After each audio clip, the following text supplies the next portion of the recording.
Nico anak, halika dito sa tabi ko. Huwag kang maingay. May tuturo ko sa'yo na hindi dapat malaman ng ibang tao. Lalong-lalo na ng Tia Meli mo ha. Intindihin mo tong mabuti anak ha. Bakit po ba mama? Parang ang seryoso mo po masyado. May ginawa po ba akong mali o may kailangan po ba akong gawin ngayon? Wala anak. Wala kang ginawang mali. Pero simula ngayon, kailangang marunong ka ng tumingin kung saan may pagkakataon. Kasi hindi tayo yayaman kung lagi na lang tayong susunod sa tama. Minsan, kailangan din nating dumiskarte. Sa baryo ng Santa Remedios, kilala ang tindahan ni Tia Meli, isang sari-sari store na laging puno ng paninda. Mula sa bigas hanggang sa mga paboritong chichirya ng mga bata. Maayos ang daloy ng negosyo at halos lahat ng tao sa baryo ay bumibili dito. Ngunit dahil sa dami ng negosyo ni Tia Meli, pinagkatiwala niyang tindahan sa kanyang pamangkin na si Alma. Isang inang mag-isa na pinipilit itaguyod ang dalawang anak na sina Marco at ang bunso na si Dia. Sa unang tingin, tila biyaya ang pagkakataong binigay kay Alma. May maayos siyang pinagkukunan ng kita. May bubong na sinisilungan at may tiwala ang tiyahin sa kanya.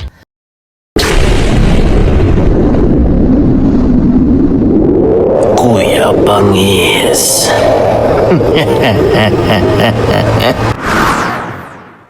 Ngunit sa likod ng lahat ng yun, may unti-unting umuusbong na damdamin. Isang pagnanasang hindi niya agad napigilan. Nico, tingnan mo tong kahan na to. Dito nilalagay ang mga barya at sukli ng mga pambili. Pero hindi lahat ng laman yan binibilang ng Tia Meli mo. Kaya kung kukuha tayo ng konti, hindi niya mapapansin. Basta marunong ka lang magtago, okay? Mama, bawal po ata yan ah. Baka magalit po si Tia Meli kapag nalaman niya. At baka po palayasin po tayo sa bahay. Hindi niya malalaman anak dahil matalino ang mama mo. At matututunan mo rin yan basta makinig ka sa akin at huwag kang magsasalita kahit kanino. Lalo na sa mga kapitbahay natin, okay? Unti-unting nilapitan ni Alma ang kaha. Sa bawat pagtingin niya rito, hindi na ito basta kahon ng sukli. Para sa kanya, isa na tong pagkakataon. Dahan-dahan niya kinuha ang ilang barya, saka sinundan ng isang maliit na papel na pera. Hindi niya ito ginawa ng padalos-dalos. Tila pinag-aralan niyang bawat galaw, ang bawat kamay. Parang isang taong sanay na sa ganitong gawain. Sa unang pagkakataon, kinabahan si Alma. Nanginginig ang kanyang kamay at tila may bumubulong sa kanyang konsensya. Ngunit sa halip na tumigil, pinili niyang pakinggan ang gutom at pangangailangan na matagal nang kumakain sa kanyang kalooban. Ayan Nico, nakita mo ba yung ganto? Ganto lang kadali, basta hindi ka mahuhuli. At hindi ka aamin kahit kailan, okay? Tandaan mo yan, dahil ito ang tutulong sa atin para magkaroon ng mas magandang buhay. Opo mama, pero kinakabahan po talaga ako. Parang mali po talaga ito pero sige po, susundin ko po kayo.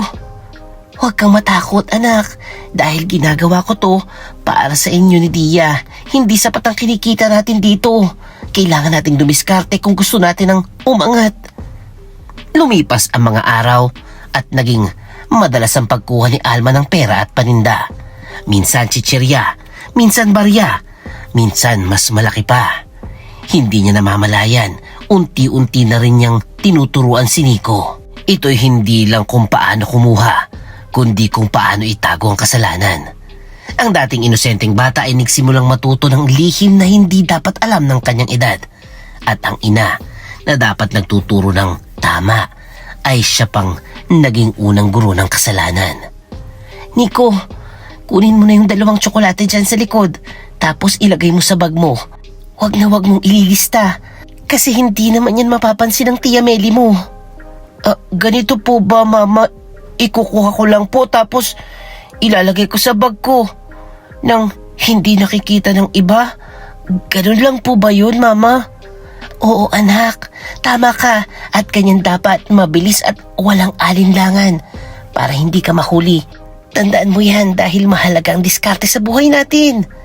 Sa loob lamang ng 1 linggo, nakalikom si Alma ng libu-libong piso mula sa mga hindi napapansing sukli at paninda. Tuwing gabi, Binibilang niya ito habang natutulog ang kanyang mga anak. At sa bawat bilang ay lalo pang lumalalim ang kanyang pagnanais. Ngunit sa bawat pisong kanyang kinukuha, may kapalit na hindi niya nakikita. Sa bawat lihim na kanyang tinatago, may aninong unti-unting sumusunod sa kanyang likuran. Sa katahimikan ng gabi, habang mahimbing ang tulog ng baryo, may isang malamig na hangin ang dumaan sa tindahan. Bahagyang gumalaw ang pinto at tila may matang nakamasid mula sa dilim. Isang presensya na hindi pa nila kilala, ngunit matagal nang naghihintay. Hoy Alma, pwede ka pa makausap saglit? May kailangan lang ako sabihin na sana pakinggan mo ng mabuti. Dahil tungkol ito sa anak mo at hindi ko ito sinasabi para makialam, ha?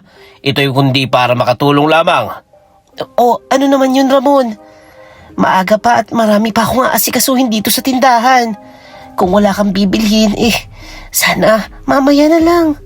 Hindi ito tungkol sa tindahan mo, Alma, kundi tungkol kay Nico.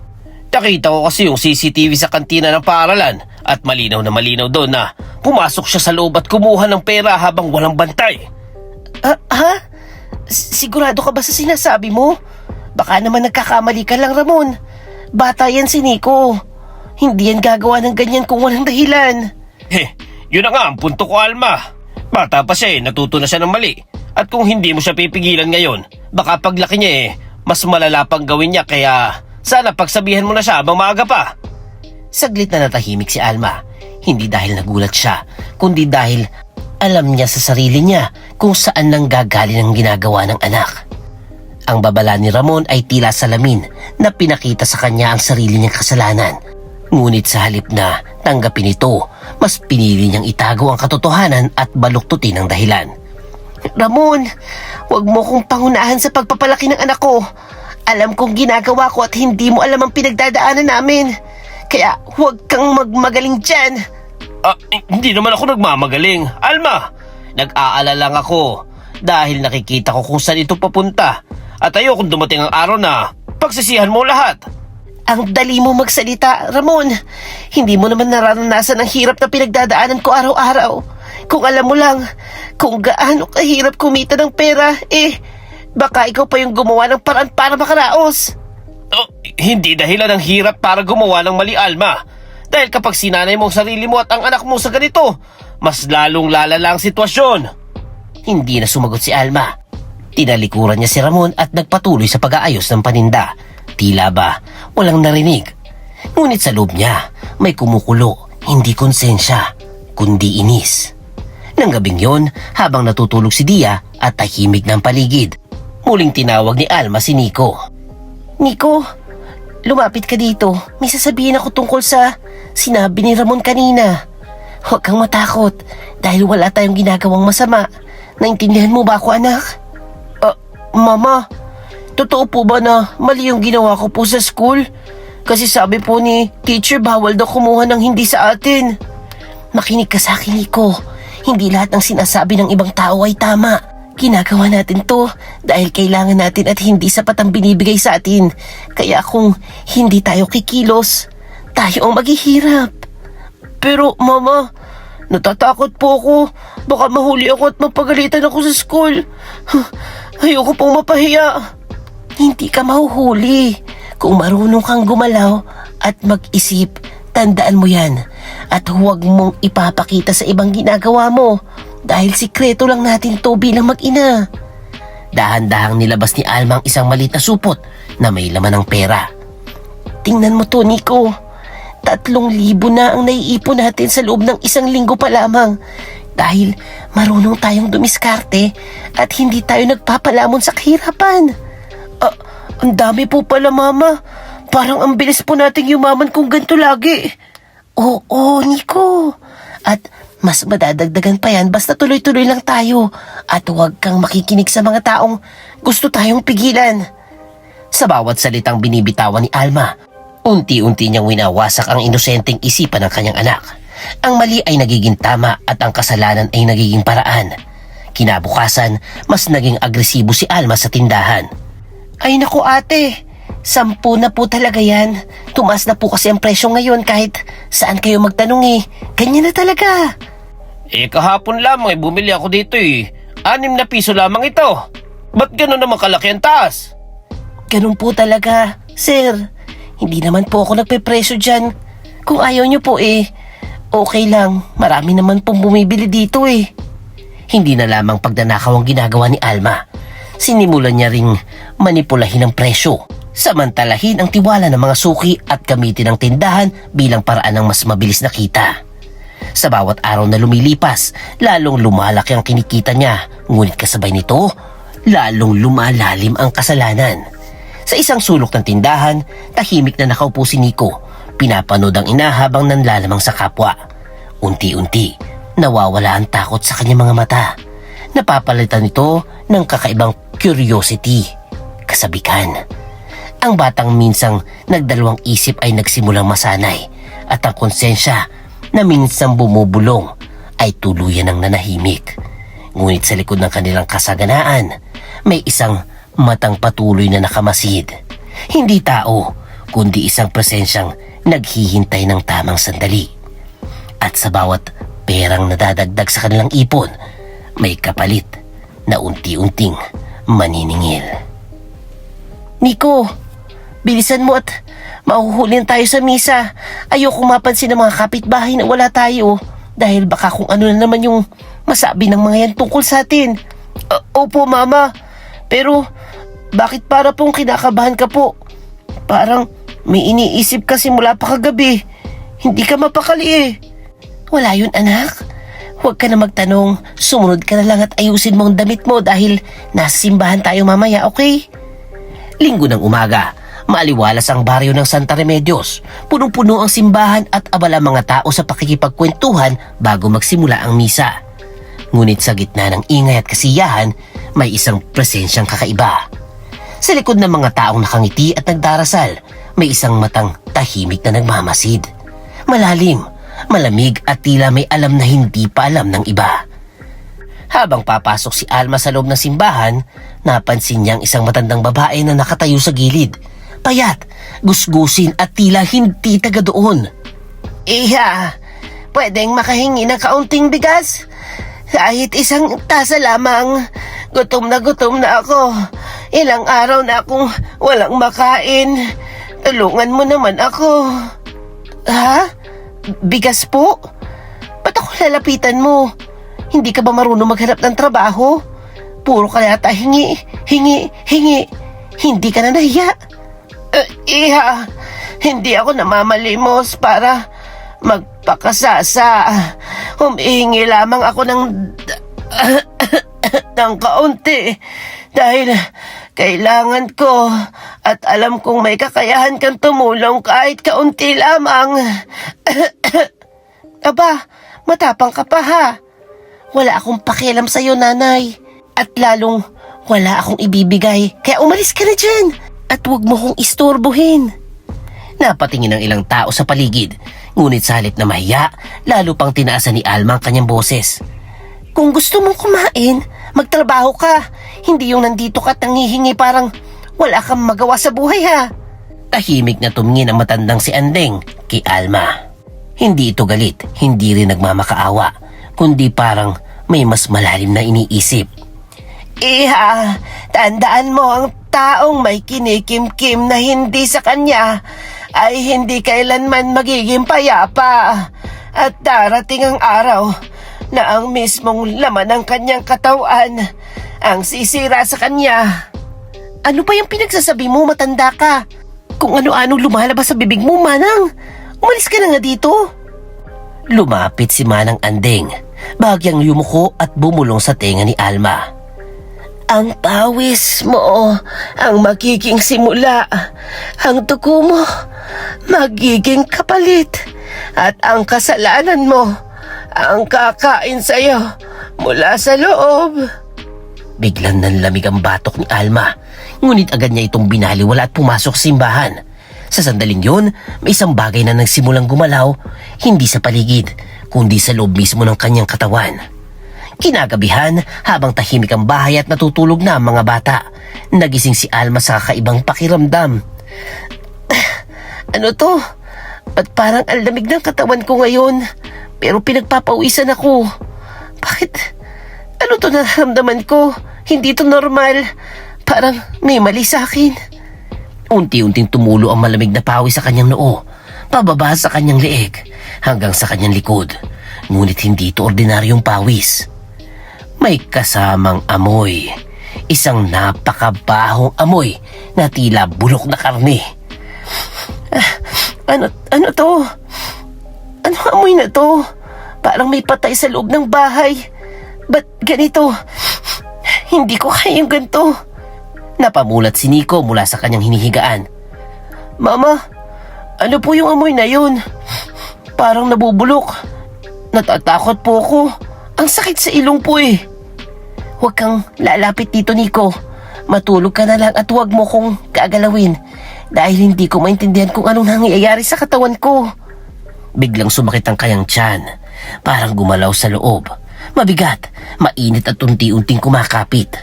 Napahawak siya sa sahig habang nanginginig.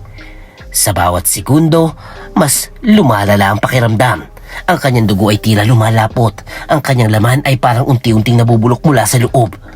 Sa gabing yun, nakatulog si Alma sa gitna ng sakit, ngunit hindi sa katahimikan.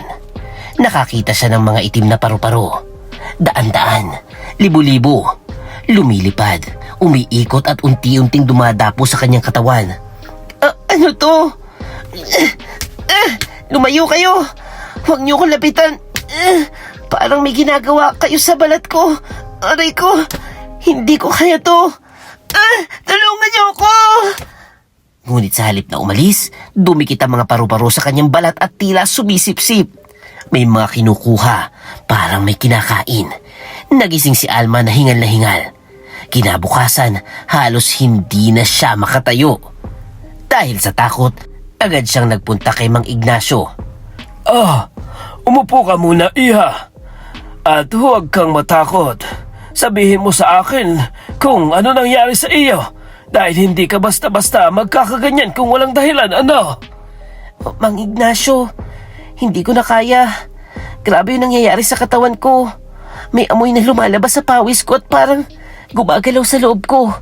At nananaginip ako ng mga paru-paro na sumisip-sip sa akin.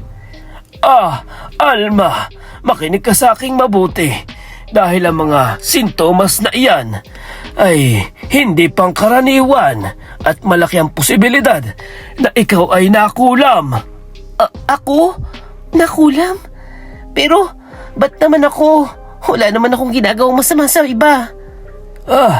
Ang kulam ay hindi basta pinapadala kung walang dahilan. Kadalasan, ito ay parusa sa isang taong may kasalanan at ang mangkukulam ay gumagamit ng kandila, sinulid at karayom para itanim ang sumpa sa katawan ng biktima. Nanlaki ang mata ni Alma. Ang tandaan mo, Alma, hindi tinatamaan ng kulam ang taong walang sala. Kaya pag-isipan mong mabuti kung anong ginawa mo dahil hindi mo aaminin at ibabalik ang iyong ninakaw.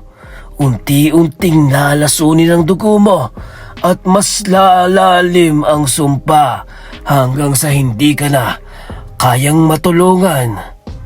Tahimik si Alma. Sa unang pagkakataon, hindi na siya nakasagot. Dahil alam niya sa kaibuturan ng kanyang sarili kung saan nagsimula ang lahat. Alma, kung gusto mong mabawasan ang epekto ng sumpa, kailangan mong sundin ang sasabihin ko kahit gaano ito kahirap at kahit gaano ito kabantot dahil ang katawan mo yan mismo, ang ginagamit na daluyan ng kulam. Mang Ignacio, gagawin ko ang lahat. Huwag lang lumala to. Hindi ko na kaya yung amoy at ang sakit. Parang may kumakain sa loob ko. Kailangan mong ipunin ang lahat ng pawis na lumalabas sa katawan mo. Ilagay mo sa isang garapon, lagyan mo ng buhok at balat ng sibuyas. Pagkatapos ilibing mo ito sa harapan ng taong pinaghihinalaan mong may gawa nito. Pero, paano kung hindi ko alam kung sino ang may gawa? Mang Ignacio, marami ako nakasagutan at hindi ko matukoy kung sino ang mga may galit sa akin. Sundan mo ang kutob mo, Alma. Dahil ang sumpa ay kumakapit sa taong may koneksyon sa pinanggalingan nito At kung mali ang pinaglalagyan mo, mas lalong lalala ang kalagayan mo, iha. Tahimik na tumango si Alma. Sa unang pagkakataon, naramdaman niyang bigat ng kanyang mga desisyon. Ngunit huli ng lahat, ang sumpa ay nagsimula na at ang tanging magagawa niya ay habulin ang natitirang oras. Kinagabihan, sa loob ng kanilang bahay, dahan-dahang kinokolekta ni Alma ang pawis mula sa kanyang katawan. Nico, huwag kang lalapit dito at huwag kang matatakot kahit anong makita mo dahil kailangan kong gawin to para mawala ang sumpa sa atin. Mama, bakit po ganyan ang ginagawa mo? Ang baho po at parang hindi normal. Natatakot po ako sa nangyayari sa'yo, Mama. Hindi mo kailangan maintindihan ngayon. Basta tandaan mo, ginagawa ko to para sa atin. Kaya huwag kang lalapit at matulog ka na lang. Diyan ka na kasama si Dia. Isang maliit na garapon ang unti-unting napuno. Malapot, napakabaho at tila may sariling buhay ang laman nito. Ang pawis na dating simpleng likido lamang ng katawan ay naging simbolo ng kasalanan at ngayon, ito ang magiging susi sa ritual na maaaring magligtas o tuluyang magtulak kay Alma sa kapahamakan. Madilim ang paligid nang lumabas si Alma. Bitbit ang kanyang garapon. Tahimik siyang naglakad papunta sa gilid ng baryo. Huminto siya sa isang puno. Malapit ito sa bahay ng matandang si Andeng. Ay, siya ba talaga? Nagkakamali lang ako. Pero siya lang naman yung naaalala ko na kasagutan ko bago nagsimula ang lahat. Kaya dito ko na lang lilibing to. Nanginginig ang kanyang kamay habang naguhukay. Bawat galaw ay mabigat, tila may pumipigil sa kanya. Ngunit pinagpatuloy niya. At nang malibing ang garapon, isang malamig na hangin ang biglang dumaan. Parang may buntong hininga sa dilim. Sa sandaling yon ay may isang bagay ang nagising. Hindi sa lupa, kundi mismo sa paligid ng baryo. Kinabukasan, kumalat ang balita. May aswang daw sa Santa Remedios. Narinig niyo ba? May nakita raw na kakaibang nilalang sa bubong ng bahay ni Mang Lito kagabi. Parang aso pero ang laki at may kakaibang mga mata. Ay, totoo yan, paring Ramon. May narinig din akong kaluskos sa kisame namin kagabi. Parang may naglalakad na hindi tao. Hindi ko na mapaliwanag eh. Maghanda na kayo dahil hindi biro ang ganitong palatandaan at maaaring may aswang na gumagala sa baryo. Kaya kailangan nating gumawa ng paraan para maprotektahan ang bawat isa. Sambit naman ni Mang Ignacio. Nagtipo ng mga tao sa gitna ng baryo. Isa-isa nilang nilabas sa mga panlaban. Bawang, asin, luya, abo at maging buntot ng pagi. Sa takot, bumalik ang mga tao sa sinaunang kaalaman ng mga pamahiin, ritual at paniniwalang matagal nang nakalimutan. Ngunit ngayon ay muling nabuhay dahil sa panganib. Kailangan nating gumawa ng anti-aswang na langis. Kumuha tayo ng espesyal na niyog sa takip silim at pakuluhan ito habang may orasyon. Dahil ito ang isa sa pinakamabisang panlaban sa nilalang na hindi tao. O sige ho, Mang Ignacio, tutulong ako. Hindi tayo pwede magpabaya lalo na may mga bata sa baryo. Kailangan nating siguraduhin ang kaligtasan ng lahat. Nagsimula ang ritual. Pinakuluan ang niyog habang bumubulong ng orasyon. Ang usok ay umakyat sa hangin, makapal, mabigat at tila may dinadalang kakaibang enerhiya. Sa bawat salitang binibigkas, tila may humahalo sa hangin. Isang puwersang hindi makikita, ngunit nararamdaman ng lahat. Nang matapos, sinabitan lang sa pintuan ng bawat bahay. At sa gabi, tahimik ang baryo. Ngunit biglang, kumulo ang langis. Nico, narinig mo ba yan? Bakit parang may kumukulo sa labas? Wala namang apoy pero kumukulo. Hindi to normal. Natatakot ako sa narinig ko.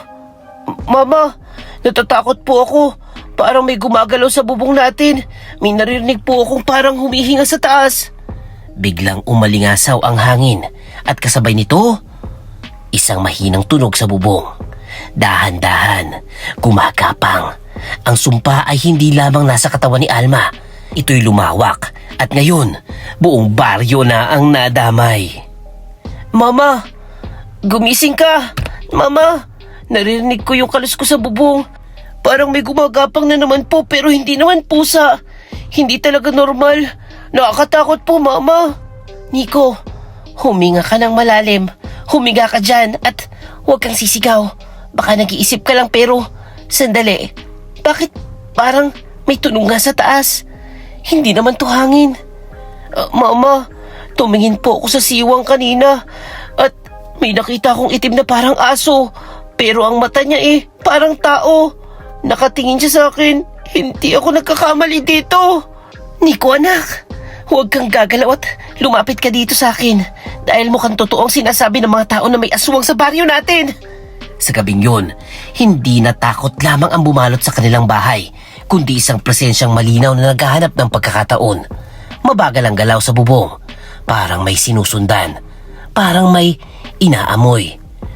Mama, narinig mo po ba parang humihinga siya? Doon po sa taas parang may hinahanap siya. Hindi ako makagalaw sa takot Tahimik ka lang, Nico. Huwag kang gagawa ng kahit anong ingay dahil mas naaamoy nila ang takot kaya kailangan natin mag-ingat ngayon. Biglang may malakas na kalabog.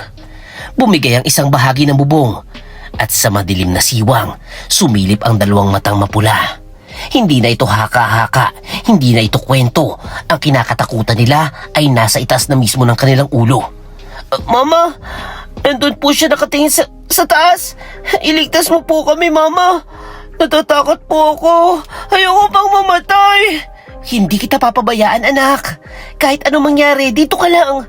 Hindi kita iiwan at lalaban tayo hanggang sa kaya natin. Mabilis na lumabas si Alma at sumigaw. Ramon! Mang Ignacio! Tulong!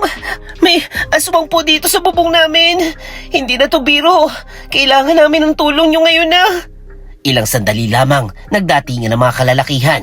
Bitbit nila ay bolo. May hawak na buntot ng pagi at dala ang asin at abo. O Alma, nasa na siya? Nakita ba ninyo kung saan siya dumaan? Dahil hindi tayo pwedeng magpabaya. Baka may madamay na iba. Ramon, nasa bubong pa ata siya. Hindi siya umaalis, parang may hinihintay siya at pakiramdam ko kami yung target niya Makinig kayong lahat. Huwag kayong matatakot pero huwag din kayong magpabaya. Dahil ang aswang na ito'y hindi basta-basta umatake. Ang tanging paraan para mapatay ito ay tamaan ang gitna ng likod gamit ang bolo. Anda na kami dyan, Mang Ignacio. Hindi kami urong kahit ano pang mangyari, lalaban tayo para sa baryo natin. Sa gitna ng takot, nagkaisa mga tao. Ngunit hindi nila alam, ang kalaban nila ay hindi pangkaraniwan at hindi rin basta-basta matatalo. Biglang sumalakay ang nilalang. Tumalon mula sa bubong, bumagsak sa lupa na parang mabigat na hayop. Isang maitim na anyo, malaki, mabangis, may mata ng tao. Mama, nandiyan na siya! Diyan sa harap natin! Ang laki po niya! Hindi to parang aso lang. Parang tao na halimaw na po siya. Nakakatakot, Mama. Nico, manatili ka lang sa loob at huwag kang lalabas. Kahit anong mangyari Diyan ka lang dahil hindi ito larong pambata. Kailangan mong sumunod sa akin ngayon. Mabilis na kumilos si Alma. Kahit nangihina, tinabasan niya ang kawayan sa sahig at pinasok ang matulis na patpat sa ilalim ng bahay. Isang lumang paraan, isang panlaban na matagal nang ginagamit ng mga ninuno upang pigilan ang mga nilalang na gumagapang sa ilalim ng bahay. Sumugod ang aswang.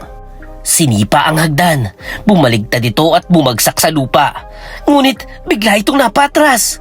Nang makita ang langis na kumukulo sa pintuan, siya'y biglang natakot. Ngayon, ihagis ninyo ang asin at abo. Huwag ninyong hayaang makalapit dahil mas lalakas ito kapag nakahanap ng butas. Sige, Mang Ignacio, akong bahala dyan. Ito ng pagkakataon. Susugurin ko na siya at itatama sa likod niya. Kahit na anong mangyari, hindi ako urong. Mabilis na lumapit si Ramon. Winasiwas ang buntot ng pagi at kasabay nito, isang malakas na suntok sa likod ng nilalang. Sumigaw ang aswang, isang sigaw na tila hindi tao. Isang sigaw na tila may hugot mula sa kailaliman. Sa bawat tama, nagbabago ang anyo nito. Mula sa aso, naging baboy, naging ibon, naging baka. Parang walang permanenteng anyo. Parang hindi matukoy kung ano talaga ito. huwag kayong titigil at ulitin ninyong tama sa gitna ng likod dahil doon lamang siya mahihina at hindi niya magagamot ang sarili niya. Hindi ako titigil, Mang Ignacio! Hanggat hindi ito bumabagsak, hindi ako uuwi. Kahit mapagod ako, lalaban ako para sa inyo lahat. Sa huling hampas, tinamaan ang gitna ng likod. Napahiyaw ang nilalang at tuluyang bumagsak. Nang isay, unti-unting nagbago ang anyo. Mula sa halimaw, naging tao. Tahimik ang paligid. Walang gumalaw. Napatitig si Alma. Nanlaki ang kanyang mga mata. Hindi ito posible. Bakit siyang nakikita ko? Parang kumukha niya si Tia Meli. Hindi ako nagkamali. Siyang anyong nakikita ko. Alma, sigurado ka ba sa sinasabi mo na si Tia Meli yan? Dahil kung totoo ito mas malalim ang problema kaysa sa inaakala natin. Sa pagbagsak ng nilalang, hindi lamang takot ang iniwan nito, kundi isang tanong, isang lihim at isang katotohanang mas nakakatakot pa kaysa sa aswang mismo. Hay! Huwag ninyo akong lalapitan dahil hindi pa tapos ang laban na ito at hindi nyo alam kung sino ang tunay na may kasalanan sa nangyari. Sino ka? At ba't kamukha mo si Tia Meli? Anong ginawa mo sa amin at bakit kami ang pinili mong target? Mang Ignacio, buhay pa siya pero humina na. Kailangan natin malaman ang totoo. At dun din, nakasalalay kung matatapos na ba ang sumpa o hindi. Sa gitna ng katahimikan, ang dating mabangis na nilalang ay nakahandusay sa lupa. Unti-unting bumabalik sa anyong tao, ngunit ang anyong iyon ay hindi estranghero. Unti-unti nang luminaw ang mukha. At andun, nakita ni Alma nga si Felicia. Oo, ako si Felicia, pinsan ni Tia Meli. At ako ang may kagagawa ng lahat ng ito. Pero hindi ganito ang plano nung una. Kaya huwag mo akong sisisihin ng mabuo. Anong ibig mong sabihin? Hindi gantong plano? Bakit mo kami pinapahirapan? At muntik mo na kaming patayin? Ano ba kasalanan namin sa'yo? Hindi kayo ang tunay na target, kundi ang kasalanan ninyo. Alma! Ang tiyahin mong lumapit sa akin para mapataw ng sumpa sa sino mang magnakaw sa kanyang tindahan bilang aral at bilang proteksyon sa kanyang negosyo. Napatigil si Alma. Parang biglang tumigil ang mundo sa kanyang paligid. Ibig mong sabihin, alam ni Tia Alma ang lahat at hinayaan niya itong mangyari sa akin dahil sa ginawa ko? Hindi niya alam na lalala ito dahil ang gusto niya lang ay turuan ka ng leksyon. Pero ako ang nagpasya na palalimin ito dahil sa sarili kong kagustuhan at kapangyarihan. Ibig sabihin, ginawa mong pagkakataon ito para manakit at pumatay dahil sa sarili mong kasakiman, hindi dahil sa utos ng iba. Oo, dahil sa bawat sumpa na pinapataw ko, mas lumalakas ako at mas tumitindi ang kapangyarihan ko. Kaya ginamit ko ang kasalanan niya bilang paraan para palakasin ang sarili ko. Ang katotohanan ay mas mabigat kaysa sa kanilang inaakala. Hindi lamang ito simpleng parusa, kundi isang laro ng kapangyarihan at kasakiman. At tandaan ninyo, hindi pa tapos ang lahat dahil hanggat may bahid ng pawis mo sa mundong ito, hindi mawawala ang sumpa at babalik ito kahit ano pang gawin mo. Anong ibig mo sabihin? Saan ko hahanapin yun at paano ko ito matatapos?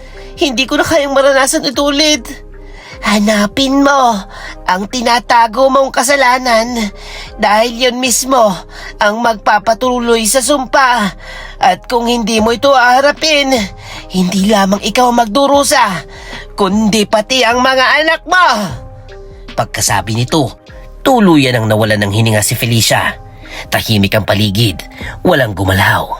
Sa kanyang huling salita, iniwan niyang isang babala, isang aninong hindi basta mawawala. Unti-unting napaupo si Alma, nanginginig, hindi sa takot kundi sa bigat ng katotohanan. Mang Ignacio, Ramon, Kailangan ko nang aminin ang lahat. Dahil hindi ko na kayang itago pa to. Ako ang may kasalanan sa lahat. Sa lahat-lahat na nangyari at handa akong itama ito kahit gaano kahirap. Kung ganon, ay gawin mo tama ngayon, Alma. Ibalik mo lahat ng kinuha mo at humingi ka ng tawad. Dahil doon pa lamang magsisimula ang paggaling mo. Kinabukasan, nagpunta si Alma kay Tia Meli. Tia, patawarin niyo po ako. Dahil niloko ko kayo at kinupitan ko ang tindahan ninyo. Matagal ko na pong ginagawa to. At handa po kong ibalik lahat kahit maghirap pa po ako. Alam ko na naman lahat, Alma. At masakit man sa akin Ang ginawa mo ay mas masakit na makita kang mapahamak. Gusto ko lamang namang matuto ka sa ginawa mo. Patawad po, Tia. Hindi ko po inisip na ang magiging kapalit ng mga ginawa ko. At handa po akong magsimula ulit kahit sa pinakamababa po. Ay, kung handa ka, Iha. Magbago ka. Bibigyan kita ng pagkakataon, pero hindi na dito sa tindahan. Kailangan mong patunayan ng sarili mo na kaya mong mabuhay ng marangal at walang kasamaan. Sa unang pagkakataon, pinili ni Alma ang tama, hindi dahil sa takot kundi dahil sa pagnanais na itama ang mali. Unti-unting nawala ang kakaibang amoy sa kanyang katawan. Humupa ang pawis, nawala ang sakit. Parang unti-unting binawi ng kanyang katawan ang buhay na muntik nang mawala. Lumipas ang mga araw, iniwan ni Alma ang tindahan. Namasukan siya sa palengke, nagtrabaho ng marangal, pinagpagura ng bawat piso. Mama, mas mahirap po pala yung ganitong buhay, no? Pero mas magaan po sa pakiramdam. Hindi po ako natatakot matulog gabi-gabi. Oo, anak. Dahil ang malinis na konsensya mas mahalaga kaysa sa madaling pera. At yun ang hindi ko na ulit kakalimutan. Ngunit kahit tila natapos ng lahat, may isang bahagi ng sumpa ang nananatiling buhay. Tahimik, nakatago, at naghihintay ng tamang sandali para muling bumalik. Mama, aalis na po ako. Papasok na po ako sa school. Huwag po kayong mag-alala dahil maaga naman po ako uwi mamaya at may kailangan pa akong tapusin sa bahay. Oh, sige anak. Mag-ingat ka at huwag mong kalimutan ang mga natutunan natin sa buhay dahil hindi na tayo babalik sa dati nating pagkakamali, ha? Opo, Mama. Tandang-tanda ko po ang lahat at sisikapin ko pong maging maayos ang buhay natin mula ngayon. Lumipas ang maraming taon. Ang batang si Nico ay isa ng binata. Masinop, masipag at pilit binuo ang pangarap ng minsang nasira ng kasalanan ng nakaraan. Ngunit may mga bagay na hindi basta nawawala. May mga lihim na kusang bumabalik. Isang hapon, habang naglilinis si Nico ng lumang aparador sa kanilang bahay, may napansin siyang isang bagay na matagal nang nakatago. Isang garapon. Maitim. Alikabok ang bumabalot dito. Ano kaya to? Pamilyar ako pero hindi ko maalala kung saan ko to nakita. Ba't parang may kakaibang pakiramdam na habang hinahawakan ko to? Dahan-dahan niyang nilapitan at nang mahawakan niya, isang malamig na sensasyon ang dumaloy sa kanyang kamay. Parang may gumising. Parang may naghintay. Wala na sigurong bisa to. Matagal na siguro to nakatago at wala namang mangyayari kung bubuksan ko sandali lang naman. Unti-unti niyang binuksan ang takip. At sa isang iglap, sumabog ang amoy. Isang alingasaw ng bulok na hangin ang kumalat sa buong kwarto. Ano ba to? Ang baho! Parang may patay na... nabuksan! Hindi ko kayang amoy na to!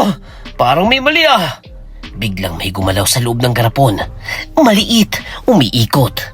At susunod na sandali, nagsilabasan ng uod at insekto. Gumagapang, buhay. Ano ba yan? Diyos ko, ba't gumagalaw mga to? Parang buhay at hindi to normal. Bigla niyang naramdaman may gumagapang sa kanyang balat. Paakyat, paikot, parang may pumapasok. Hindi to totoo. May gumagapang sa akin. May pumasok sa balat ko. Hindi ko to matanggal. Tulungan niyo ako! Ang sumpa ay hindi nawala. Ito ay naghintay lamang. At ngayon, natagpuan nito ang susunod na biktima. Agad na tumakbo si Nico papunta kay Mang Ignacio. Mang Ignacio, tulungan niyo po ako. May nangyari sa katawan ko. May mga insekto na parang pumapasok sa balat ko at hindi ko sila makontrol. Ano bang ginawa mo, Nico? At bakit mo ito nararanasan? Dahil hindi ito basta-basta nangyayari kung walang pinanggalingan. May nakita po akong garapon sa bahay, Mang Ignacio. At binuksan ko to. Dahil akala ko noon wala tong bisa pero bigla pong nagsilabasan ng mga uod at parang pumasok sila sa katawan ko. Biglang nagbago mukha ni Mang Ignacio. Nico, ang binuksan mo ay hindi basta garapon. Iyon ang lalagyan ng sumpa. At ang mga insekto na yon ay mambabarang. Ginagamit upang sirain ang katawan ng isang tao mula sa loob. Pero, ibig sabihin po ba yun mamamatay ako? Hindi ko na ba ito malalabanan? Nakakatakot Hindi pa huli ang lahat. Pero kailangan mong hanapin ang pinanggalingan nito. Dahil ang sumpang galing sa kasalanan ay kadalas minsang minamana at hindi tuluyang napuputol. Ang kasalanan ni Alma dati ay muling bumalik at ngayon ang anak nang sinisingil. Maghanda tayo ng ritual at kailangan mong tiisin ang sakit dahil ito lamang ang paraan upang mailabas ang mga insekto sa katawan mo at maputol ang sumpa. Handa ho ako, Mang Ignacio. Kahit ho masakit basta matapos lang to at ayoko nang maranasan ng gantong bangungot. Sinimulan ng ritual. Hinampas si Nico ng buntot ng pagi. 1, 2, 3. Sa bawat hampas, sumisigaw siya. Tama namang Ignacio ang sakit. Sabihin mo ang kasalanan ng iyong ina at ilabas mo ang katotohanan dahil yun lamang ang magpapalaya sa iyo. Inaamin ko naman ho lahat. Ang mama ko'y magnanakaw dati at ako'y tinuruan niya. At kami ay nagkamali. Patawad po sa lahat ng nagawa namin. Sa kanyang pag-iyak, may gumalaw sa kanyang bibig. At isa-isa, lumabas ang mga insekto. Gumagapang palabas, kasama ang bahid ng sumpa. Sa bawat niluluwa niya, unti-unting nawawala ang kadilimang kumakapit sa kanyang katawan. Nang matapos ang ritual, tahimik ang lahat. Tandaan mo, Nico, ang kulam at kasakiman ay parang apoy kapag pinalakas, kakainin itong lahat ng henerasyon. Kaya huwag na huwag mong hahayaang bumalik ito sa pamilya ninyo. Huwag na kayong magnanakaw muli. Opo, Mang Ignacio. Hindi ko na po kakalimutan ang lahat at sisiguraduhin ko naman po matatapos ng sumpang ito sa amin. Ngunit may mga bagay na hindi basta natatapos. Sa likod ng kanilang bahay, may isang anino ang tahimik na nakatayo.